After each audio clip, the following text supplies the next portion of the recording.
By the summer of 1945, the United States possessed somewhere between 1,300 and 2,000 military airfields scattered across the homeland, representing one of the largest aviation infrastructure buildouts ever undertaken by a single nation in a 6-year span.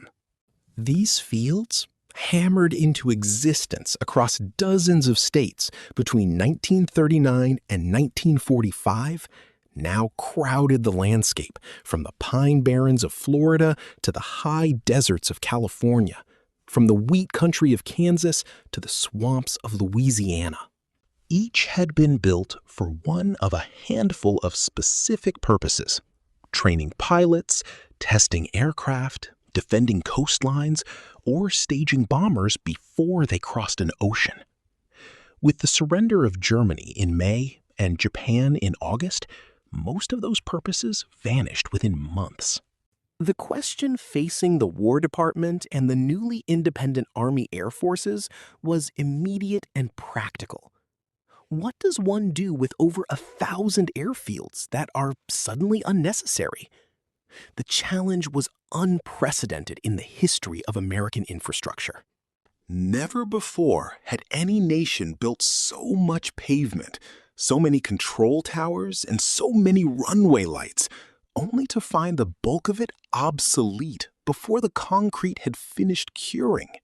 These wartime airfields, known informally as Army Airfields, or AAFs, had cost the government anywhere from $500,000 for a modest auxiliary strip to over $10 million for a major bomber training base, representing a combined wartime investment estimated at more than $3.2 billion under the Development of Landing Areas for National Defense Program alone, with additional billions spent directly by the Army Air Forces on top of that. They consumed land, required garrisons of support personnel, needed constant maintenance against weather and erosion, and occupied valuable acreage that, in peacetime, suddenly looked far more useful as farmland, industrial parks, or simply nothing at all. The War Department's planners began calculating the costs of maintaining this enormous network, and the numbers were sobering. With wartime budgets collapsing by more than 75% and Congress demanding immediate demobilization, keeping every airfield staffed and operational was financially impossible. Yet, these were modern facilities, many less than 4 years old, with runways that had decades of physical life remaining, if simply left alone. The airfield construction program had been America's answer to the strategic demands of fighting a two-ocean war simultaneously.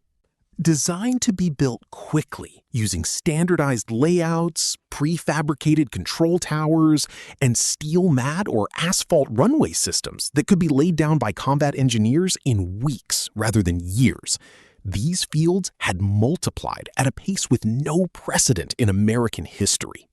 The results had been remarkable.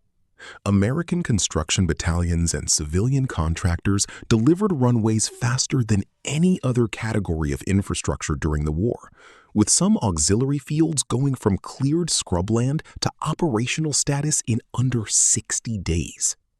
By war's end, these airfields had trained more than 193,000 pilots, launched bombers that struck targets across Europe and the Pacific, and anchored a coastal patrol network that helped contain the U-boat threat along both American seaboards. Their success made them historically significant. Their sheer number made them disposable. The military would have to choose which airfields deserved retention and which would return to civilian hands, to agricultural use, or to outright abandonment, a decision that would quietly reshape the American landscape for the next half-century. The situation in late 1945 presented military planners with the same competing pressures that haunted every branch of the armed forces that year. On one hand, the emerging Cold War suggested that the need for military aviation infrastructure had not vanished, but merely shifted in character, from coastal patrol and bomber training towards strategic deterrence and jet-age testing. The Soviet Union's own military aviation programs were accelerating, and the Army Air Forces, soon to become the independent United States Air Force in 1947, recognized that some skeleton of the wartime network would need to survive. On the other hand, the American public and Congress demanded rapid demobilization. Lawmakers slashed military aviation budgets and pressed for land to be returned to local governments, farmers, and private developers who had, in many cases, been displaced or restricted by the original wartime construction. The result was an immediate and sprawling decision. Which airfields would remain in military hands, which would be transferred to civilian aviation authorities, and which would simply be abandoned to the weather and the weeds. The variety beneath the uniformity. The wartime airfield network itself was remarkably diverse, despite its apparent sameness on a map. At the peak of construction in late 1943, the Army Air Forces operated 345 main bases, another 116 sub-bases, and roughly 322 auxiliary fields inside the continental United States, each built to a different scale and purpose depending on its role. By 1943, the number of Army Air Forces airfields peaked at 345 main bases, 116 sub-bases, and 322 auxiliary fields. And one widely cited estimate puts the total number of American military airfields by the war's end at roughly 1,333. Major training bases, such as those that taught thousands of bomber crews the fundamentals of formation flying, sprawled across several square miles, with multiple paved runways, dozens of hangars, barracks for thousands of personnel, and elaborate support infrastructure, including hospitals and chapels. Sub-bases, typically attached to a parent installation, handled overflow training or specialized functions like gunnery practice.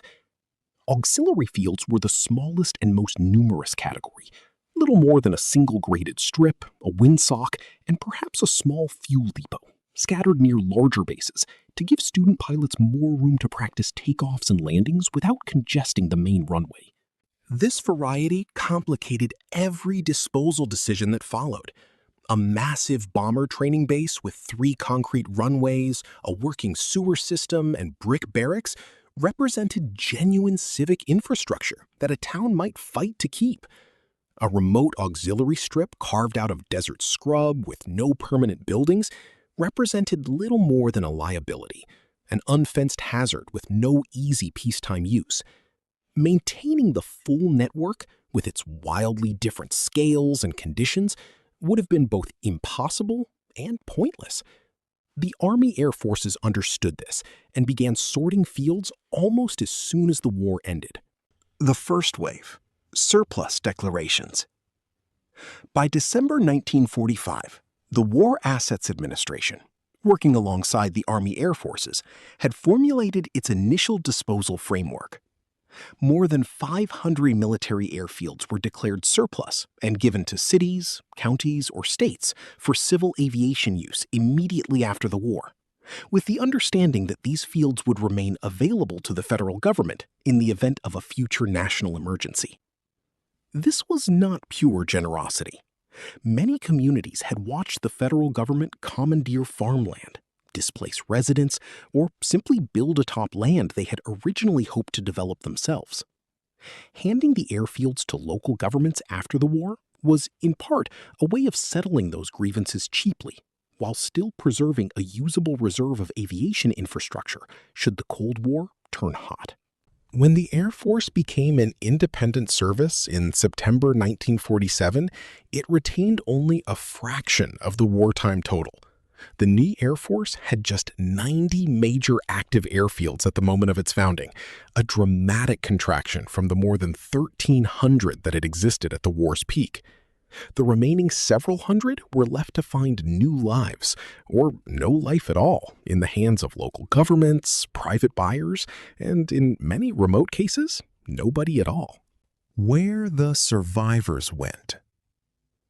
The fields that survived the late 1940s drawdown took several distinct paths, mirroring almost exactly the disposal categories the Navy used for its surplus warships in the same period: continued military service, transfer to civilian use, conversion to entirely new purposes, or outright abandonment.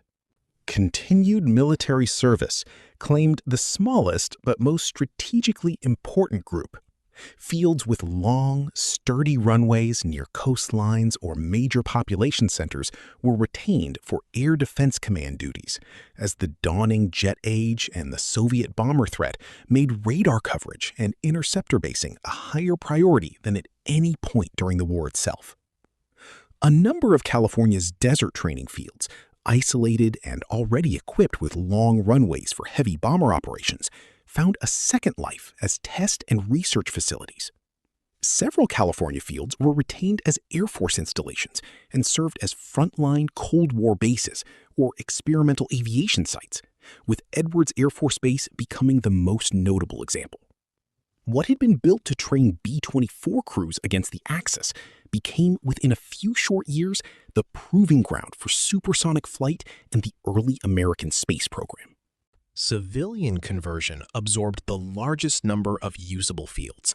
Hundreds of Army airfields, particularly those near growing towns and cities, were handed to municipal authorities and converted into the regional and municipal airports that still serve American travelers today.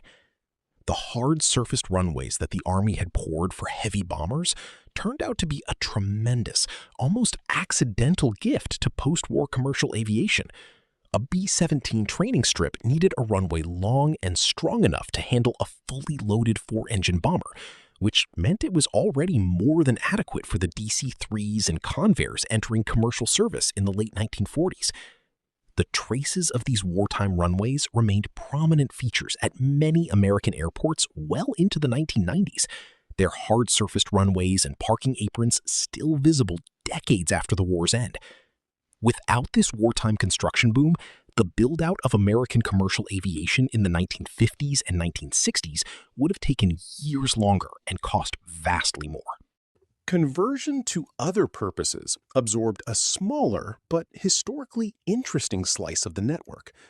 Some fields became industrial parks, their hangars repurposed as factories or warehouses. A handful became prisons or hospitals, their barracks already laid out in a configuration well suited to institutional use. Others were absorbed into expanding military bases that had survived the drawdown, their runways kept active to support a different mission than the one for which they were built. A small number, particularly out west, became drag strips and racetracks, their long, straight runways proving irresistible to a generation of returning veterans who had developed a taste for speed and machinery overseas. Outright abandonment claimed the largest number by sheer count, even if these fields represented the smallest investment individually. Remote auxiliary strips in the Mojave Desert, the high plains of the Dakotas, and the swamps of the Gulf Coast had no obvious civilian use and no town nearby eager to maintain them. A number of fields were simply abandoned due to their remote locations, and the remains of these can still be found today, especially in the Mojave Desert. These fields were not formally scrapped in the way a ship might be cut apart for steel. They were simply walked away from. The government stopped maintaining them, the buildings were stripped of anything valuable, and the desert or scrubland slowly reclaimed the rest. Decades later, pilots flying overhead would notice the faint ghost of a runway grid in the dirt, a perfectly rectangular pattern that nature had never quite managed to erase. The scale of the disappearance. Quantifying exactly how many wartime airfields vanished entirely is harder than counting decommissioned warships, because there was no single ledger tracking every auxiliary strip the way the Navy tracked its destroyer escorts hull by hull. The most extensive private effort to document the phenomenon comes from aviation researcher Paul Freeman, whose decades-long cataloging project has become the closest thing to an authoritative count. Freeman's research has identified over 2,500 former airfields across all 50 states, a number that spans pre-war aerodromes alongside wartime construction, and includes facilities lost to redevelopment well into the 21st century. Narrowing that figure to fields specifically tied to military use and wartime construction, other researchers have arrived at slightly different totals. One frequently cited tally puts the number of mostly or entirely abandoned American airports and airfields at 1,849, a staggering figure that dwarfs the number of airfields still in active use today. The state-by-state pattern varied enormously, depending on local geography and post-war growth. In North Carolina, where the wartime buildup had been substantial, but the post-war economy hungry for usable land, 29 known airfields were constructed or converted during the war, yet only 2 were abandoned outright by the War Department once the fighting ended, with 12 transferred onward for other uses. This pattern, a low abandonment rate paired with a high transfer rate, repeated across much of the densely populated eastern seaboard, where land was valuable and local governments were eager to inherit functioning infrastructure for free. The pattern inverted almost completely west of the Mississippi. In California's high desert and the empty stretches of the interior West, dozens of auxiliary fields built to train fighter and bomber crews over uninhabited terrain had no town nearby willing to take them, and abandonment became the default outcome, rather than the exception. The remote Pacific Theater told yet another version of the same story, on islands rather than mainland soil. Scattered across small atolls throughout the North Pacific, the runways and aircraft dispersal areas built by American forces during the war still stand today as largely abandoned monuments, even as most of the surrounding infrastructure has long since vanished. The smaller of the 2 airfields built on Midway Atoll, constructed on Eastern Island and the site of intense fighting during the pivotal June 1942 battle, was abandoned not long after the war ended, while the larger field on Sand Island remains in use as a public airstrip to this day. Johnston Atoll and Palmyra Atoll followed similar trajectories, their wartime runways persisting as silent, cracked rectangles of concrete on islands that reverted to wildlife refuges and research stations once their strategic value evaporated. Why so many simply disappeared? The destroyer escort fleet faced a relatively clean set of disposal choices: scrap, sell, convert, or mothball. Airfields, being immovable, faced a messier reality because the government could not simply tow a runway to a breaker's yard.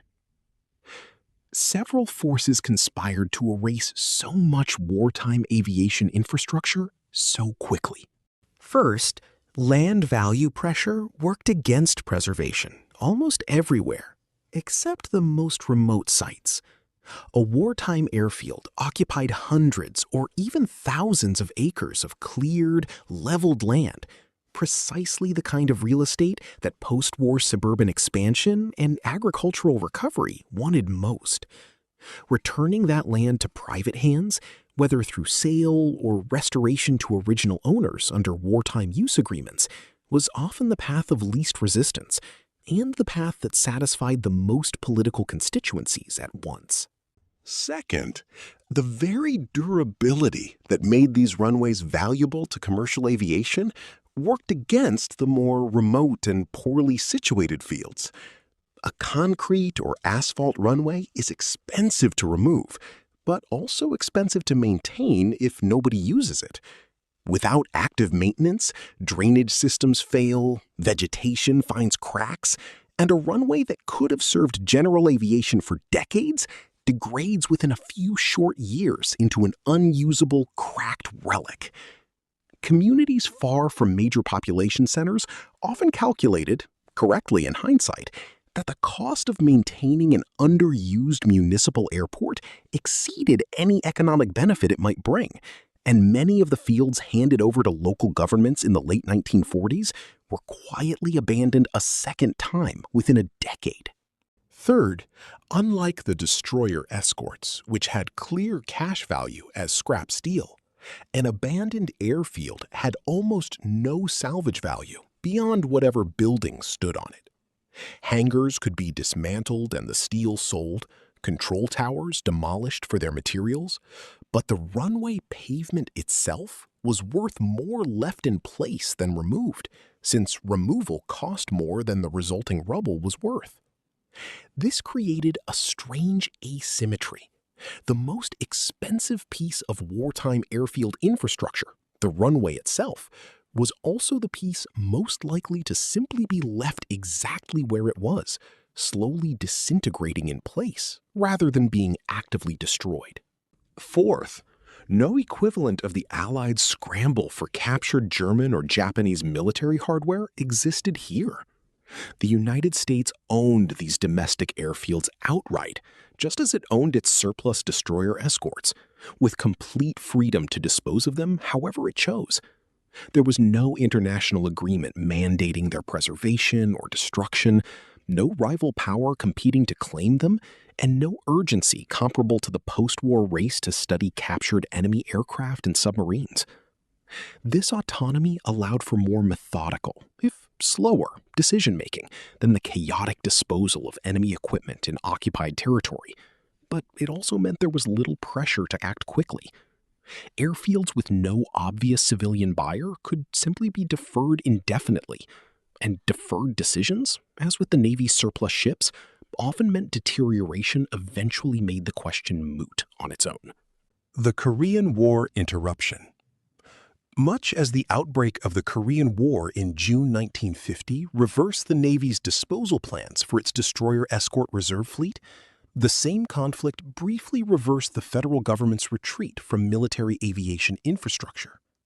Pilot training needs surged again, and several fields that had been transferred to civilian hands only a few years earlier were reactivated, leased back, or used jointly by the Air Force and local civil aviation authorities. This reactivation proved temporary almost everywhere it occurred. By the mid-1950s, with jet aircraft requiring longer and more robust runways than many wartime fields could offer without expensive upgrades, the military once again shed the fields it had briefly reclaimed, this time with even less expectation of ever needing them again. The slow death of the auxiliary fields.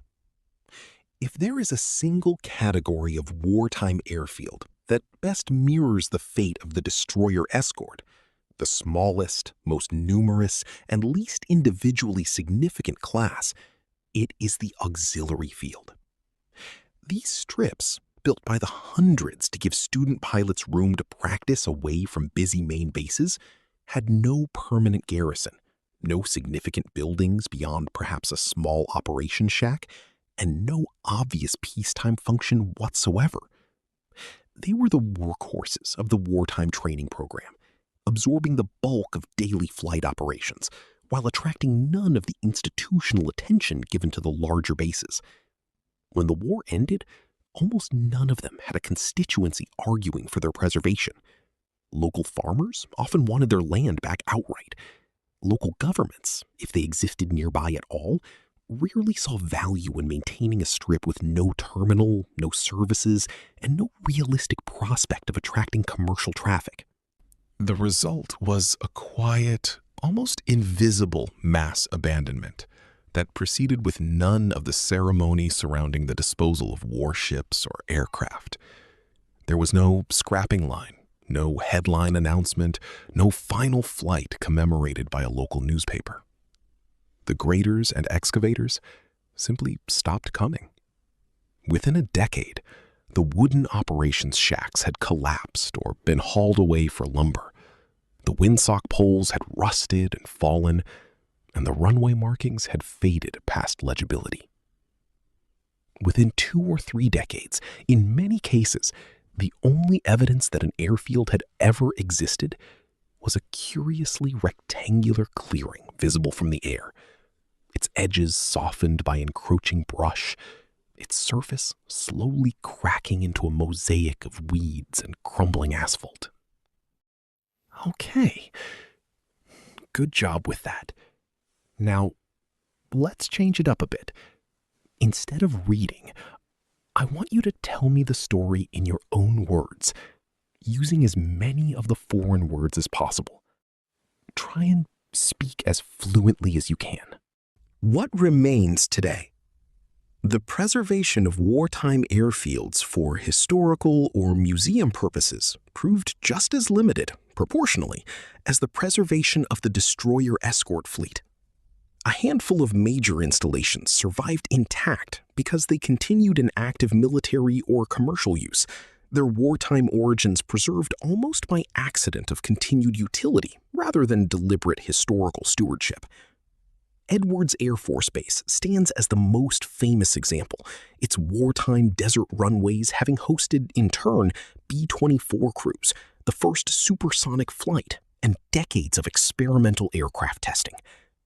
A small number of others survive as genuine aviation museums, their original control towers and hangars restored to interpret the wartime training experience for visitors, though these sites remain rare relative to the scale of the original network. Far more common is the fate Freeman and other researchers have spent decades documenting, a runway grid still faintly visible in a satellite photograph, overlaying farmland, suburban development, or simply empty scrub. Its original purpose legible only to those who know precisely where and how to look.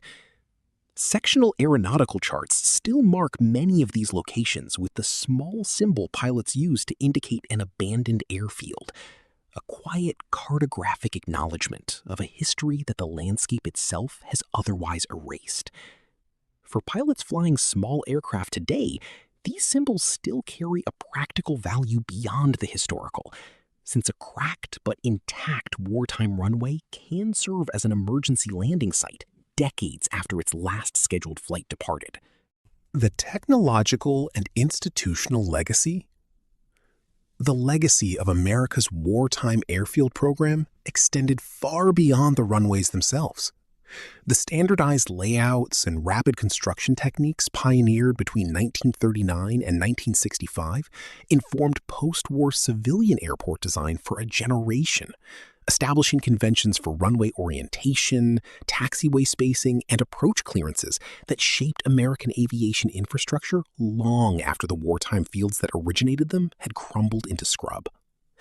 The sheer geographic spread of the network, reaching into nearly every state and many remote territories, gave the United States an aviation infrastructure base unmatched by any other nation entering the post-war period, a foundation that commercial carriers exploited heavily as domestic air travel expanded through the 1950s and 1960s. The operational experience gained by hundreds of thousands of pilots, mechanics, and ground crews trained at these fields created an institutional knowledge base that proved invaluable as the Air Force confronted the jet age and, later, the demands of the Cold War and Vietnam. The fields themselves may have vanished, but the training pipelines, maintenance doctrines, and air traffic procedures developed on their runways persisted within an institution that had simply moved on to newer, longer, and more capable infrastructure elsewhere. A story of America's ghost airfields reveals how quickly infrastructure built for a singular, overwhelming purpose can become not just obsolete, but functionally invisible. In 1944, these fields represented the literal foundation of American air power, launching the bombers and training the pilots who fought a war on two fronts simultaneously. By 1960, many had become curiosities, marked only on outdated charts. By the early 21st century, most had vanished from public memory entirely, surviving only as faint outlines in satellite imagery or footnotes in regional aviation histories. This rapid fade into obscurity reflects both the pace of post-war economic and demographic change and a particular kind of American forgetting that favors the dramatic over the merely functional. Battleships and aircraft carriers from the same era survive today as museum ships, in numbers far exceeding what their relative wartime contribution alone might justify, preserved because they photograph well and stir an easily articulated patriotic sentiment. Airfields, lacking any single dramatic silhouette to rally around, a runway is, after all, just a long, flat strip of pavement, attracted almost no equivalent preservation movement, despite having trained the very pilots who flew the aircraft that operated from those preserved carriers. By any reasonable measure, the wartime airfield construction program represented one of the most remarkable feats of infrastructure development in American history. Well over 1,000 functioning airfields built in scarcely 6 years, scattered across an entire continent and out into the Pacific, successfully training the largest air force the world had yet seen. Yet, this achievement carried an inevitable conclusion. Most of these fields were destined to be abandoned, sold for token sums, or quietly allowed to crumble once their immediate wartime utility expired. The few that survived in continuous use did so largely by accident of geography and post-war growth patterns, rather than through any deliberate national policy of preservation. Standing today at the edge of one of these forgotten strips, wherever the brush has not yet entirely swallowed the cracked pavement, one confronts the same mathematical reality that haunts the destroyer escort fleet's near-total disappearance. An infrastructure investment of staggering scale, reduced within a few short decades to scattered fragments, not through enemy action, but through the mundane economics of peacetime priorities and the relentless pace of a nation already looking toward whatever came next.